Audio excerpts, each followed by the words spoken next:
여호와 앞에서 물러가니라. 아멘. 네, 반갑습니다. 전성훈 목사입니다.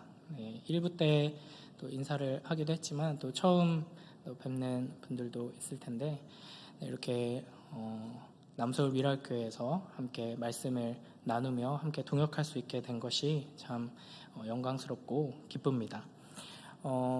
저도 이제 오랫동안 매일 성경을 가지고 이렇게 큐티하고 묵상해 왔는데요. 우리 남서울 미랄교회도 매일 성경으로 큐티를 하시는 것 같더라고요. 그래서 오늘 우리가 지금 묵상하고 있는 욥기 말씀을 함께 나누려고 합니다. 욥기는 잘 아시겠지만 시가서, 지혜서에 속하는 책입니다. 넓게 봤을 때 지혜서의 핵심 주제는 지혜서라는 명칭에 맞게 지혜란 무엇인가입니다. 그리고 그 답을 한마디로 한다면 지혜는 여호와를 경외하는 것이다. 이 이야기를 지혜서, 시가서가 담고 있습니다. 특히 이제 이 욥기를 통해서 우리는 어떤 사람이 여호와를 경외하는 사람인지, 여호와를 경외하는 사람이 어떤 모습인지를 확인할 수 있게 됩니다. 욥기를 시작하면서 욥이 어떤 사람인지를 하나님께서 이렇게 말씀하십니다. 1장 1절을 보면요, 성경책을 가지고 계신 분들 함께 읽어보겠습니다. 시작. 우스 땅에 욥이라 불리는 사람이 있었는데 그 사람은 온전하고 정직하여 하나님을 경외하며 악에서 떠난 자더라. 아멘. 이 네 가지로 욥에 대해서 설명하고 있는데요, 이게 사실은 지혜서에서 이야기하는 지혜가 하나님을 경외하는 것이잖아요. 하나님을 경외하는 자가 누구인가를 이렇게 네 가지로 표현한다고 할 수 있습니다. 온전하고 정직하여 하나님을 경외하며 악에서 떠난 사람, 이게 바로 욥입니다. 이건 다 같은 의미지만 한 가지 조금 짧게 정리를 해보자면, 온전하다 하는 것은 창세기 6장 9절에서 하나님께서 노아를 완전한 자라고 표현하시는데요, 그것과 같은 표현입니다. 그러니까 이 세상에 죄가 가득해서 하나님께서 한탄하시는 중에 노아는 완전한 자였습니다. 구별된 자였고 온전한 삶을 사는 사람이었죠. 물론 완전한 자다 그래서 티가 하나도 없고 죄가 전혀 없다는 의미는 분명 아닐 것입니다. 그런 점에서 하나님께 제물을 드릴 때 하나님께서는 온전한 제물을 가지고 나와야 한다라고 하시죠. 그러니까 우리가 완전히 흠없는 제물을 하나님 앞에 드릴 수는 없을 것입니다. 그럼에도 불구하고 하나님께서 정해주신 그 기준 안에서 마음을 다해서 그 말씀을 따라 순종할 때 그것을 온전하다, 완전하다 하나님께서는 표현해 주시는 것입니다. 그러니까 이 하나님을 경외하는 사람의 대표로서 등장하고 있는 욥은 하나님께 온전한 것을 드리기 위해서, 하나님 앞에 온전한 자가 되기 위해서 소원하며 애쓰는 사람이다 할 수 있는 것이죠. 두 번째가 정직하다입니다. 이것은 옳다, 바르다라는 뜻입니다. 열왕기서에서 이스라엘의 왕들을 평가할 때 다윗의 길을 따랐는지 여로보암의 길을 따랐는지 이렇게 구분하면서 평가하는 것을 우리가 볼 수 있습니다. 이런 식으로 정직하다라는 것은 바른 길로 갔다라는 것으로 이해할 수 있겠습니다. 그러니까 여호와 보시기에 바른 길로 하나님의 말씀을 따라 나아가는 사람, 세상의 기준이 아니라 하나님의 기준으로 살아가는 사람이라는 것이죠. 그 다음에 경외하다라는 것은 우리가 많이 들어보셨을 것입니다. 그러니까 두려움과 사랑으로 하나님을 대하는 것이죠. 창조주 하나님, 또 하나님의 속성과 그 일하심에 대해서 바르게 아는 자는 당연히 하나님을 두려워하게 되고 사랑하게 됩니다. 이것을 경외한다라고 표현합니다. 그러니까 성경에서 하나님의 백성의 가장 중요한 표지가 바로 하나님을 경외하는 것이라고 할 수 있습니다. 그리고 마지막으로 욥은 악에서 떠난 자였습니다. 우리가 잘 아시는 시편 1편 1절을 보면 복 있는 사람은 악인들의 꾀를 따르지 아니하며 죄인들의 길에 서지 아니하며 오만한 자들의 자리에 앉지 아니하고 라고 말씀하십니다. 그러니까 복 있는 사람은 악을 떠난 사람, 악을 미워하는 사람인 것이죠. 그러니까 하나님을 경외하면 이것은 하나님을 두려워하면서 하나님을 사랑하는 것이죠. 이것은 당연히 하나님이 미워하는 것을 미워하고 하나님이 아닌 다른 것을 미워하는 것이 됩니다. 그러므로 하나님을 경외하는 사람은 악을 미워하며 악에서 떠나게 되는 것이죠. 이렇게 하나님께서는 욥을 온전하고 정직하여 하나님을 경외하며 악에서 떠난 자다라고 소개하십니다. 그리고 나서 이 욥에 대해서 사탄에게까지 자랑하시는 것을 볼 수 있습니다. 우리 욥기 1장 8절 말씀을 함께 읽어보겠습니다. 시작. 여호와께서 사탄에게 이르시되 내가 내 종 욥을 주의하여 보았느냐. 그와 같이 온전하고 정직하여 하나님을 경외하며 악에서 떠난 자는 세상에 없느니라. 아멘. 이 온전하고 정직하여 하나님을 경외하며 악에서 떠난 자라는 표현이 1장 1절에 이어서 8절에서도 등장합니다. 그리고 이제 2장 3절에서 다시 한번 이게 언급되는 것을 확인할 수 있습니다. 그러니까 하나님께서는 욥기를 시작하면서 3번이나 욥이 하나님을 경외하는 온전한 사람이다라는 것을 강조해서 말씀하시는 것이죠. 하나님의 말씀을 잘 보면 내 종 욥을 주의해서 보았느냐라고 하십니다. 그러니까 이 표현만 봐도 욥이 얼마나 의롭고 또 아름다운 사람이었는지를 생각할 수 있습니다. 우리 대부분이 대충 봐서는 굉장히 하나님을 경외하고 악에서 떠난 사람처럼 보이기 쉽습니다. 그러나 자세히 주의해서 보면은 티와 흠과 연약함들이 보이기 시작하죠.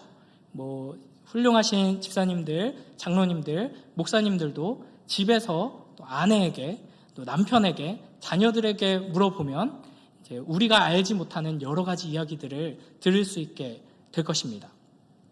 저는 아내 입단속을 잘해서 물어봐도 좋은 얘기만 나오겠지만 아마 사탄이 자세히 집중해서 보면은 모든 사람들은 다 아주 많은 흠결들을 발견하게 될 것입니다. 그러나 놀랍게도 하나님께서는 사탄에게 욥을 주의해서 보았느냐, 자세히 잘 살펴보았느냐라고 하면서 자랑하십니다. 그러니까 욥이 그만큼 하나님 앞에서 정직하고 하나님을 경외하며 악에서 떠난 온전한 사람, 하나님이 보시기에도 너무나도 사랑스럽고 의로운 사람이다 하는 것이죠. 이 하나님의 자랑을 들은 사탄이 9절에서 이렇게 말합니다. 우리 9절 말씀을 또 함께 읽어보겠습니다. 시작. 사탄이 여호와께 대답하여 이르되 욥이 어찌 까닭 없이 하나님을 경외하리까. 아멘. 욥기 전체를 이해하는 데 있어서 중요한 몇 가지 주제들이 있는데요. 하나님의 의로우심, 이 세상의 악의 문제들, 고난받는 자의 문제들, 여러 가지 문제가 있겠지만, 제가 이제 주목하는 가장 중요한 핵심을 잘 찝어주는 표현이 이 9절에 들어가 있습니다. 바로 까닭 없이, 다른 번역에서는 이유 없이 이렇게 표현을 하고 있죠. 그러니까 이 사탄의 말은 욥이 이유가 있으니까 하나님을 잘 섬기고 예배하고 하나님의 말씀대로 순종하며 의롭게 사는 것 아니겠습니까? 입니다.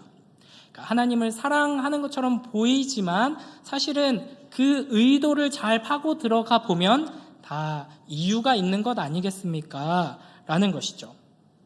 그러니까 이제 여기서 이제 한 가지 생각해 볼 것은 사탄이 보기에도 욥은 하나님을 경외하고 사랑하며 온전한 자로 살고 있는 것은 확실한 것 같습니다. 그러나 그러한 모습, 하나님을 경외하는 삶, 하나님을 사랑하고 이웃을 사랑하는 삶의 그 의도가 사실은 하나님이 아니라 다른 무언가에 분명히 있을 것이다 라는 것이 사탄의 공격 포인트입니다. 그러니까 하나님이 잘해주시니까, 하나님이 많은 선물들을 욥에게 주시니까 그것 때문에 하나님을 사랑하는 거지 하나님 때문에 하나님을 사랑하는 건 아니지 않습니까? 라는 말입니다. 여기서 우리는 하나님께서 우리에게 요구하시는 사랑이 무엇인지를 분명하게 확인할 수 있습니다. 그러니까 이것을 뒤집어서 생각하면 이유 없이, 까닭 없이 사랑하는 사랑만이 참된 사랑이다 하는 것이죠. 하나님께서는 이와 같은 진정한 사랑을 우리에게 원하십니다. 이거는 하나님만 특별히 요구하시는 것이 아니라 사실은 하나님의 형상으로 지음받은 인간도 이와 같은 사랑만을 진짜 사랑이라고 생각합니다. 여러분 만약 한번 생각해 보세요. 남편 혹은 아내가 친구들하고 이야기하는 것을 우연히 몰래 듣게 됐습니다. 너는 네 아내가 뭐가 그렇게 좋냐? 이런 이야기를 해요. 귀가 쫑긋 기울여지겠죠. 그런데 내 남편이 하는 말을 들어보니까 우리 아내 알다시피 집안도 좀 빵빵하고 연봉도 좀 좋고 살림도 잘하고 좋아할 만한 구석들이 몇몇 있지, 이런 식으로 말하면 남편이 나를 진짜 사랑하는구나 라고 기분이 좋아지실까요? 기분이 더러워지실까요? 그건 진짜 사랑이 아닌 거죠. 그러니까 남편이 친구들의 그런 질문에 이렇게 대답을 해야지 가슴이 따뜻해지면서 내가 더 사랑해야지라고 할 겁니다. 저라면 이렇게 대답할 거예요. 넌 네 아내가 뭐가 그렇게 좋니? 그러면 저는 먼저 얼굴이 붉어질 겁니다. 아내를 생각만 해도 너무나도 좋거든요. 그래서 수줍어하면서 이렇게 대답할 거예요. 모르겠어. 그냥 좋아. 너무 좋아.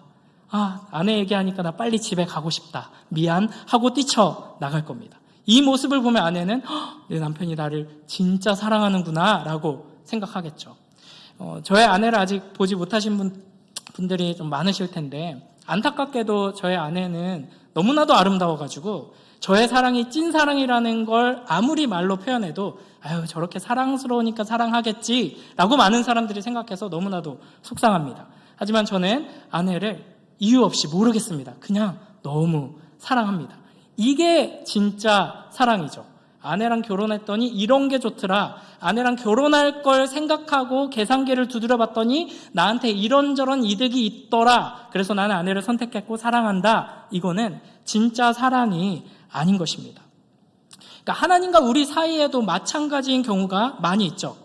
기도했더니 기도한 대로 응답이 잘 되고, 내가 원하는 대로 하나님께서 승승장구하게 인도해 주시고 형통하게 하실 때, 하나님의 은혜 안에서 경제적으로 넉넉해지고 건강하고 여러 가지 축복들을 누릴 때 우리는 하나님을 사랑하고 또 그 하나님의 사랑으로 이웃을 사랑하는 그런 의로운 삶으로 아름답게 살아가곤 합니다.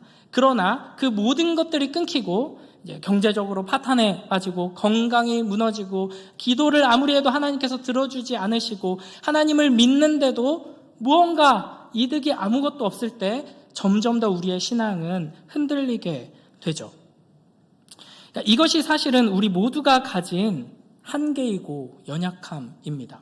그리고 이게 사실은 비참한 인간이 가진 처지인 것이죠. 이걸 잘 알기 때문에 사탄이 이 지점을 공격하면서 하나님과 이제 논쟁을 시작한 것입니다.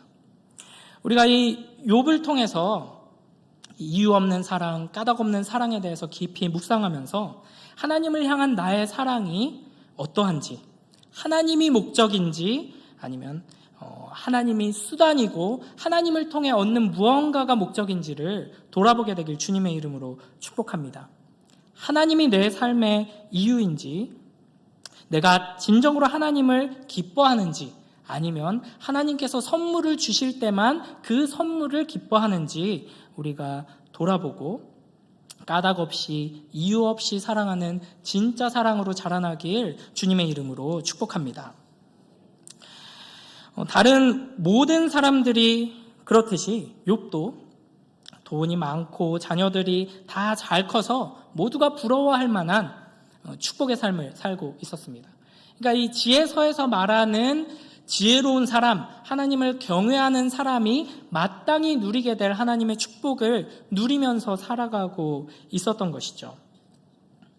그러나 이제 사탄이 그것 때문에 하나님을 사랑하는 것이지 그게 무너지고 사라지면 하나님을 원망하며 떠날 것이다 라고 공격하는 것이죠. 이에 하나님께서 그래 네가 한번 내가 욥에게 준 모든 것들을 다 빼앗아가 봐라 라고 말씀하십니다.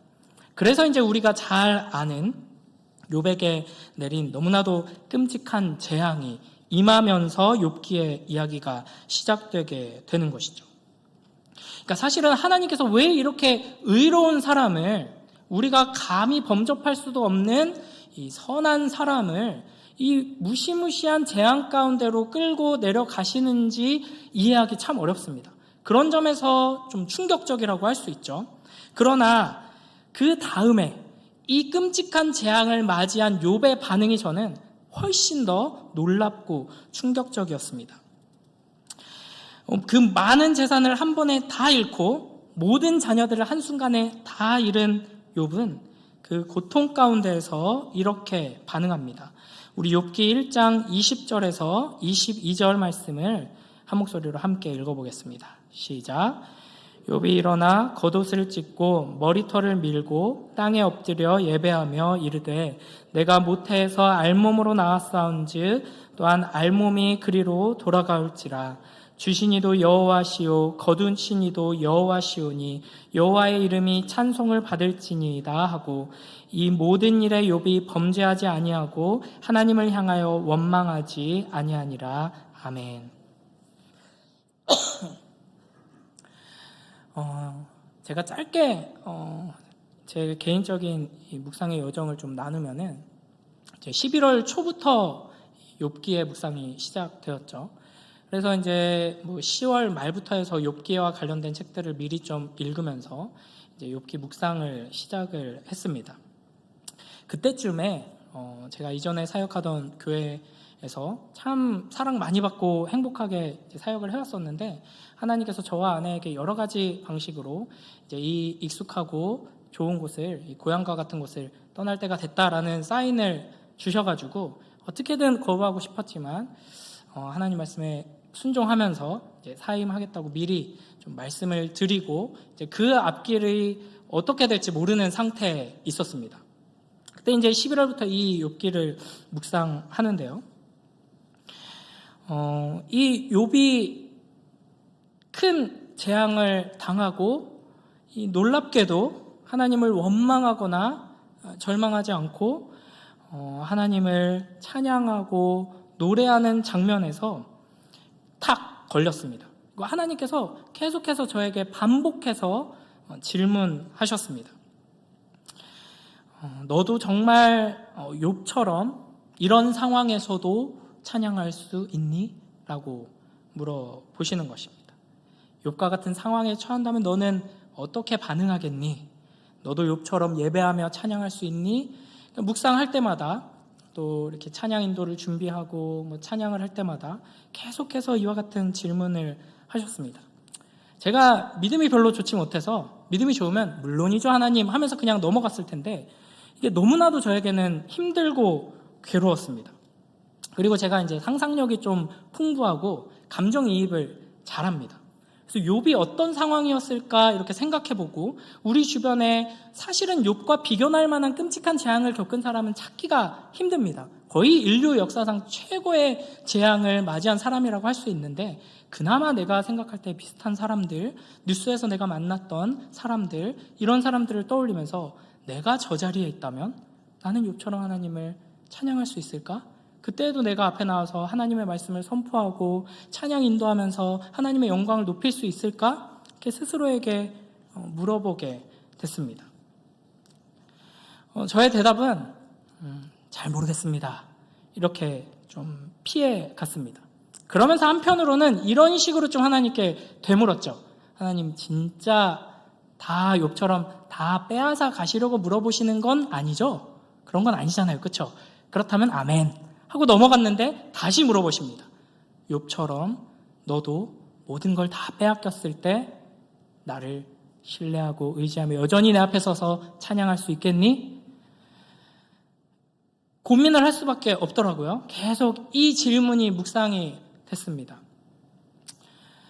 저는 재산이 별로 없기 때문에 욥처럼 전 재산이 다 0이 된다고 하면 오히려 좋죠. 빚이 더 많기 때문에.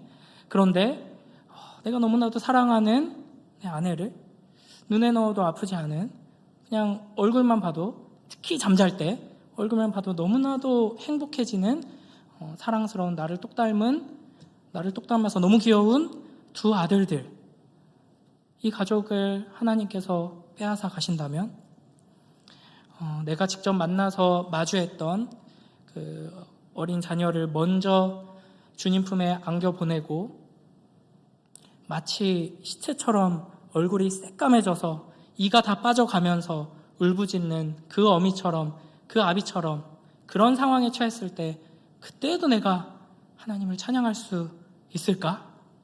이건 굉장히 어려운 질문이었습니다. 그런데 너무나도 안타깝게도 욥기를 묵상하면 묵상할수록 하나님의 이 질문은 점점 더 강하게 다가왔습니다. 피할 수가 없었습니다. 하나님이 참으로 주권자라면 하나님께서 나의 모든 것을 다 빼앗아 가셔도 욥처럼 나도 하나님의 주권을 인정할 수밖에 없지 않나. 이것은 믿음의 고백이라기보다는 그냥 항복에 가까웠습니다. 사실 하나님, 제가 목사입니다. 제가 알 만큼 압니다. 하나님의 주권 인정할 수밖에 없습니다. 제가 뭐라고 하겠습니까? 하나님이 주신 것 하나님이 다 빼앗아 가시는데 뭐라고 하겠습니까? 라고 고백하면서 너무나도 두려웠습니다. 그러면서 한편으로는 진짜 뺏어가실 건 아니잖아요. 그래도 이게 너무 두려운 거예요. 내가 네, 아멘이라고 했을 때 하나님께서 아멘이라고 했다 이러면은 잠깐만요. 그러면 되돌릴 수가 없잖아요. 제가 20대 때 막 뭣도 모르는 열정으로 이제 뭐 신학생이 되겠다, 목사가 되겠다 이런 생각 하나도 없었을 때 그냥 뭐 이렇게 열정 많은 청년일 때 하나님, 저의 심장을 주님께 드리겠습니다. 주님과 동행하는 삶을 살게 하여 주시옵소서. 하나님을 의지하지 않고는 배길 수 없는 상황으로 저를 인도하셔서 감히 하나님이 아닌 다른 것을 쳐다보지도 않도록 저를 인도하여 주시옵소서. 좀 후회되는 기도인데 20대 초반에 그런 기도를 엄청 많이 했거든요. 그 기도대로 저의 삶을 인도하시는 것을 경험했기 때문에 함부로 하나님 앞에서 아멘이 나오지 않는 거예요. 계속해서 하나님께서는 물어보셨습니다. 그리고 저는 좀 이상한 표현일 수도 있는데 하나님 말씀을 계속 묵상하고 욥기를 계속 붙들고 하나님의 질문과 하루 종일 동행하면서 지옥과 같은 시간들을 보냈습니다. 하나님과 동행하는데 지옥이더라고요. 그런데 어느 순간 그냥 울면서 다 가져가세요. 다 가져가셔도 저는 할 말이 없는 죄인입니다. 라고 고백하게 되더라고요. 그렇게 하나님 앞에서 항복한 순간 하나님께서 에이 놀랬어? 내가 진짜 가져갈 건 아니야 라고 하실 줄 알았는데 그래 이제서야 항복하는구나. 네가 가진 모든 것들을 줬으니 내가 모든 것들을 가져갈 것이다 라고 말씀하시는 겁니다. 그래서 저는 너무 놀랐죠. 이게 아닌데 이쯤에서 항복했으면 하나님께서 위로해 주시고 잘했다 토닥여 주셔야 되는데 내가 다 가져갈 것이다 라고 말씀하시는 거예요. 너무 두려웠죠. 그 하나님의 주권 앞에서 회개할 수밖에 없었습니다. 계속 회개가 터져 나오더라고요. 하나님, 저는 죄인입니다. 사실은 제가 뭐길래 이렇게 영광스러운 자리로 저를 계속해서 이끄시고 이렇게 예쁘고 사랑스러운 아내를 주시고 이렇게 사랑스러운 아들들을 주시고 가정을 이루게 하시고 교회에서 사랑받으면서 자라게 하시고 하나님 이 모든 것들 주신 것이 너무나도 큰 은혜이고 제가 누리기에 너무나도 과분한 것입니다. 이걸 다 빼앗아 가셔도 하나님은 왕이십니다. 하나님은 선하십니다. 이렇게 고백할 수밖에 없었습니다. 그때 하나님께서 분명하게 그래 너는 나에게 축복과 좋은 선물들을 받아 마땅한 존재가 아니라 욥이 당한 것보다도 훨씬 더 큰 나의 영원한 진노와 저주를 받아 마땅한 자이다. 그러므로 나는 너에게 그와 같은 영원한 진노와 저주를 내려야만 한다 라고 말씀하셨습니다. 그때 하나님께서 믿음의 눈을 들어 예수 그리스도를 보게 하셨습니다. 제 아들들을 빼앗아 가실까 봐 너무 두려웠었거든요. 그런데 하나님께서 욥이 당했던 그 10명의 자녀들을 한꺼번에 잃는 자기가 죽는 것보다도 훨씬 더 괴로운 그 괴로움을 너도 당해야 마땅하지만 내가 너를 사랑하기에 그 괴로움을 내가 대신 당했다라고 말씀하셨습니다. 아들을 잃는 고통 내가 대신 짊어졌다 라고 말씀하신 것이죠. 그러면서 이 욥기를 다시 이해할 수 있게 되었습니다. 욥기는 예수 그리스도를 통해서 보지 않으면은 제대로 이해할 수 없겠더라고요. 욥이 어떻게 여호와를 참으로 경외하는 자로 살 수 있었을까? 너무나도 대단하다. 나는 도저히 범접할 수 없다라고 생각했지만 욥이 까닭없이 하나님을 사랑할 수 있었던 이유는 하나님께 까닭없이 사랑을 받았기 때문입니다. 요한일서 4장 19절에서 이렇게 말씀하시죠. 우리가 사랑하면 그가 먼저 우리를 사랑하셨음이라. 아멘. 신명기 10장 15절에서 이렇게 말씀하십니다. 여호와께서 오직 내 조상들을 기뻐하시고 그들을 사랑하사 그들의 후손인 너희를 만민 중에서 택하셨음이 오늘과 같으니라. 아멘. 그러니까 이 말을 히브리어로 보면은 놀라운 뉘앙스가 담겨 있는데 현대인의 성경에서는 이렇게 번역을 합니다. 여호와께서는 특별히 여러분의 조상들을 사랑하셔서 그들의 후손인 여러분을 많은 민족 중에서 택하여 오늘날처럼 되게 하셨습니다. 이게 이제 구약 성경에서 계속해서 반복해서 등장하는 하나님의 언약적인 사랑의 특성인데 그 하나님 앞에서 우리가 하나님 왜 우리를 사랑하세요? 라고 할 때 하나님의 대답은 사랑해서 사랑한다. 내가 사랑이기 때문에 사랑한다 입니다. 그러니까 하나님의 사랑은 이해할 수 없죠. 내가 뭐길래 하나님께서 나를 사랑하시지? 그에 대한 대답은 하나님께서 사랑이시기 때문입니다. 사랑하기로 내가 작정했기 때문에, 내가 약속했기 때문에 사랑한다인 것이죠. 그러니까 하나님께서 언약적인 사랑을 내려주실 때 사랑을 하시는 조건이 우리의 상태와 무관하고 우리가 사랑을 받을 만한 상태에 있지 않더라도 사랑하겠다는 약속을 세우시고 그 약속에 따라 언약적인 사랑을 베풀어 주신 것입니다. 이게 헤세드의 사랑, 하나님의 영원한 언약적인 사랑인 것이죠. 심지어는 우리가 아직 죄인 되었을 때에 우리를 위해서 그 아들을 내어 주셨습니다.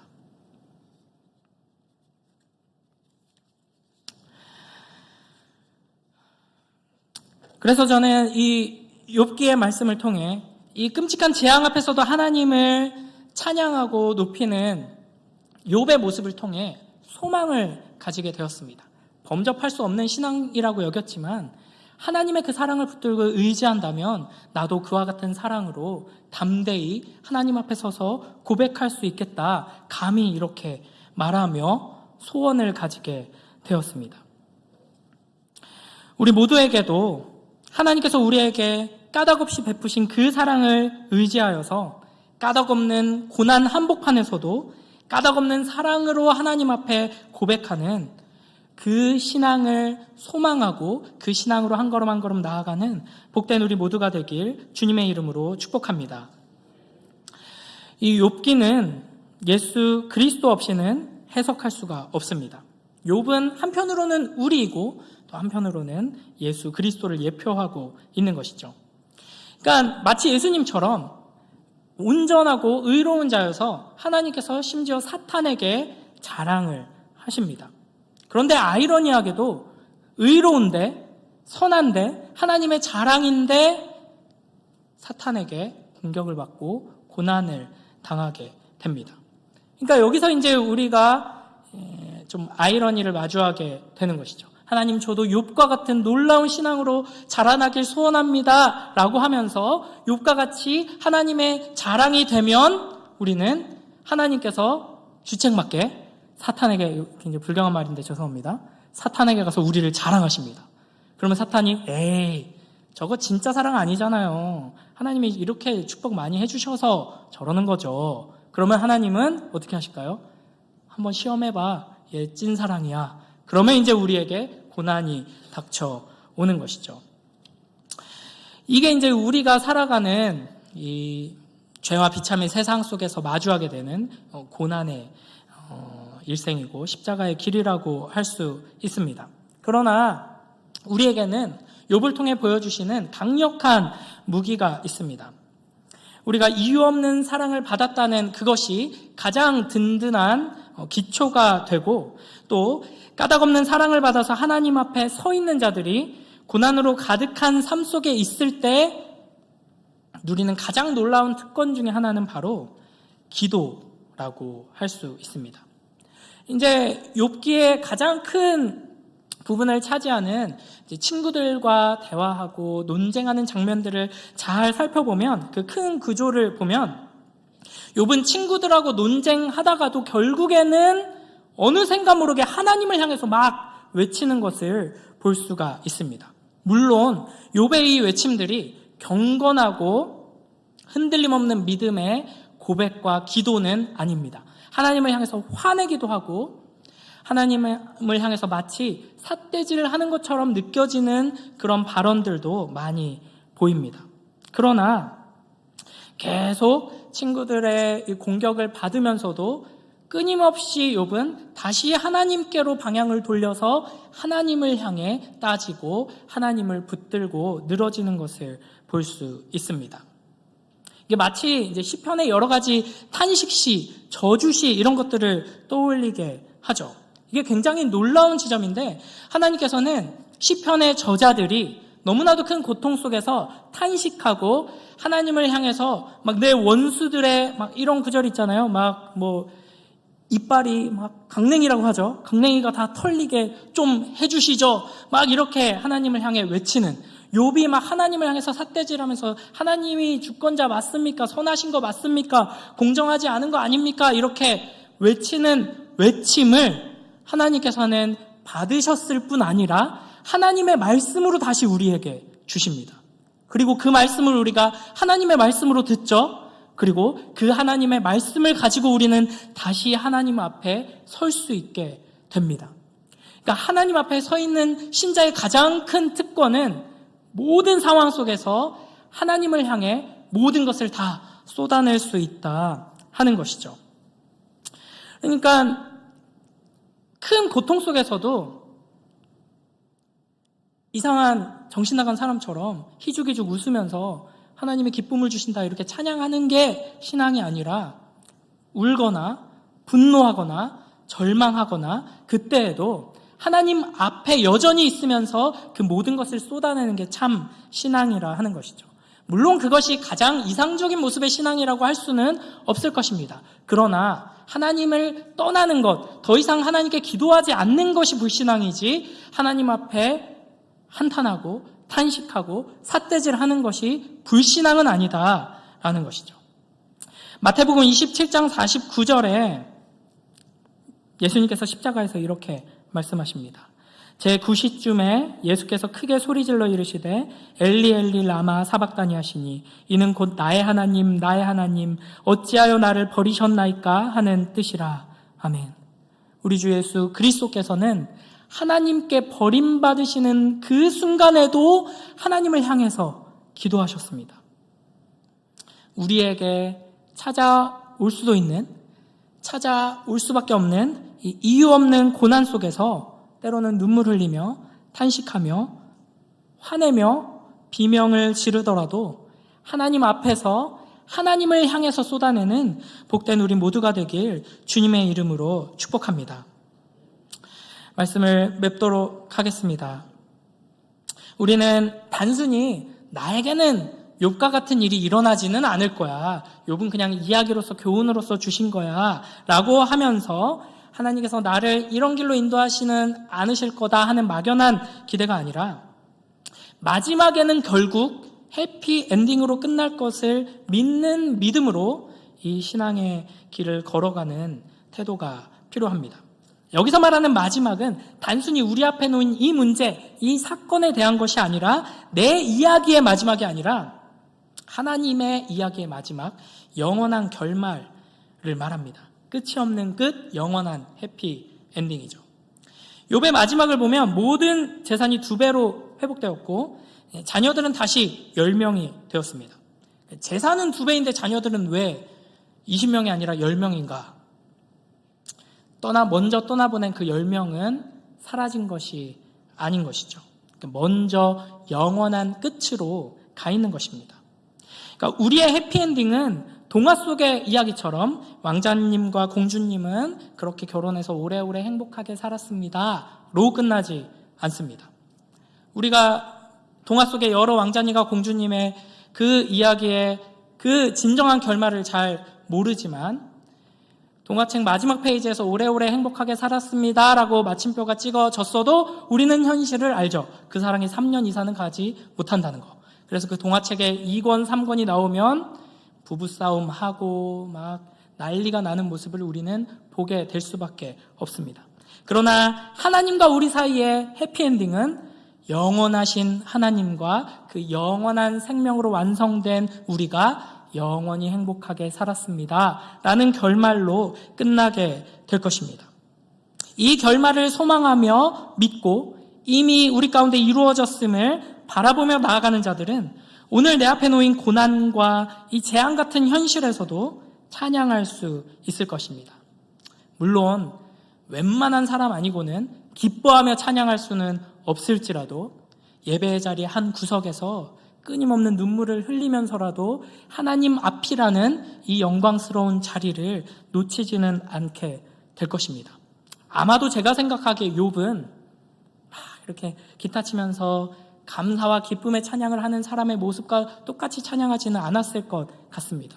주기철 목사님의 그 이야기를 딸이 썼던 그 책들을 읽어보면은 일본 순사들이 대문을 쾅쾅쾅 두드리면서 주기철 나와라고 할 때 주기철 목사님이 창틀을 붙들고 벌벌벌 떨면서 5분만 기다리라고 해라 라고 했다고 합니다.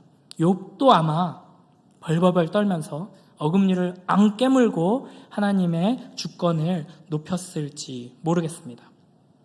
우리도 아무리 심각한 상황이 오더라도 하나님 앞이라는 이 아름답고 영광스러운 영원한 자리를 놓지 않고 욥과 같이 흠없고 정직하며 하나님을 경외하고 악을 멀리하는 자가 되길 소원하는 복된 우리 모두가 되길 주님의 이름으로 축복합니다. 잘 이해하시고 아멘 하신 거 맞죠? 여기서 아멘 하셨다면 하나님께서 우리를 보시며 자랑하고 싶어서 입이 근질근질하게 되길 주님의 이름으로 축복합니다. 그러면 사탄의 어마무시한 공격들이 우리에게 임하게 될 것입니다. 그러나 하나님께서 그 공격을 연단의 도구로 활용하셔서 우리의 사랑이 하나님의 사랑을 닮은 영원하고 영광스럽고 아름다운 사랑으로 자라나게 해주실 것을 믿으며 이 영광의 자리로 계속해서 나아가는 복된 우리 모두가 되길 주님의 이름으로 축복합니다. 제가 기도하도록 하겠습니다. 하나님 아버지 감사합니다. 이 시간 욥의 모습을 통하여서 하나님 앞에서 까닭없는 사랑이 무엇인지를 생각하게 하시니 감사합니다. 아버지 하나님, 감히 하나님을 사랑할 수 없으며 하나님을 알지도 못하고 하나님의 그 놀라운 축복을 누릴 자격이 없는 우리를, 오히려 하나님을 배반하고 하나님을 미워하던 우리를 사랑하셔서 품어주시고 우리의 죄를 모두 씻어주시고 자녀 삼아주시고 우리의 모든 것을 공급해주시는 이 이유 없는 까닭없는 사랑을 풍성히 받아 누리게 하시니 감사합니다. 아버지 하나님, 이 사랑에 매일매일 삶 속에서 감사하며 이 놀라운 선물을 주시는 그 하나님으로 인하여서 더욱 사랑하며 그 사랑 안에서 자라나는 우리 모두가 될 수 있도록 주님 축복하여 주시옵소서. 사탄이 아무리 무서운 공격으로 우리를 칠지라도 우리 안에 하나님께서 심어두신 이 놀라운 사랑으로 인하여서 우리가 하나님의 품을 떠나지 않게 하시고 하나님의 영광을 드러낼 수 있도록 우리를 붙들어 주시고 함께하여 주시옵소서. 감사드리며 예수님 이름으로 기도드립니다.